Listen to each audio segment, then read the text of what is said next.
शेतकऱ्यांचे कैवारी दिवंगत शरद जोशी यांच्या जयंतीनिमित्तानं काळूस तालुका खेड येथील शेतकरी उपोषणस्थळी जमले होते।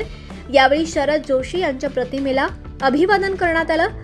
काळूसमधील शेतकऱ्यांच्या बाबत 2 दिवसांमध्ये काही निर्णय झाला नाही तर पुणे जिल्हाधिकारी कार्यालय येथे आंदोलन सुरू करणार असल्याचं आंदोलकांनी सांगितलं। आणि त्यानंतरच्या काळामध्ये भामासखेडचे दोन्ही कालवे रद्द झाले, चासकमांचा कालवा रद्द झाला। मग आता कायदेशीर बाबी एवढ्या पूर्ण झाल्यानंतर अजूनही शासन जर आम्हाला असं फसवत असेल तर याच्यापेक्षा आता दुसरं दुर्दैव नाही। म्हणून आता आम्ही सर्वांनी एकजूट असे ठाम निश्चय केलाय की आता मात्र निर्णय घेतल्याशिवाय आम्ही मागे हटणार नाही।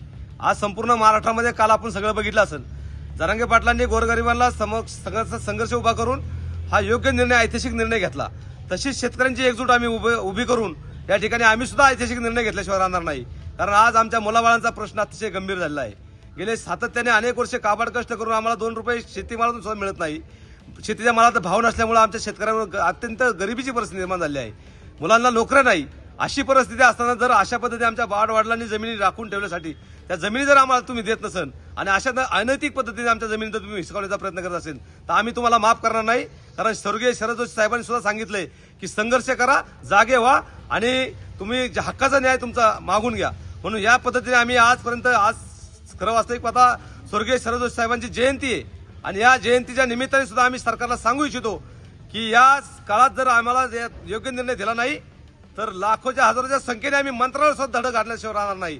म्हणून आम्ही या ठिकाणी ठरवलेलं आहे, आमच्या संपूर्ण काळूस गावाने आज एकी दाखवली आहे। संपूर्ण गावच्या आणि अनेक गावच्या शेतकऱ्यांनी आम्हाला या ठिकाणी पाठिंबा दिलेला आहे, अनेक संघटनांनी या ठिकाणी पाठिंबा दिलेला आहे।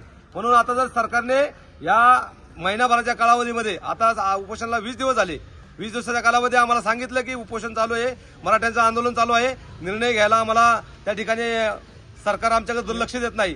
परंतु आता काल निर्णय झालाय, आता आम्हाला निर्णय कसल्या परिस्थिती पाहिजे।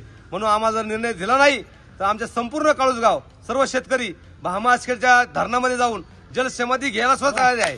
म्हणून सरकारने लवकरात लवकर या ठिकाणी आमच्या उपोषणाचा विचार करावा आणि शेतकऱ्यांना योग्य न्याय द्यावा, अन्यथा या ठिकाणी सरकारला सुद्धा या ठिकाणी मागात पडणार आहे। एवढंच या ठिकाणी मी सांगतो।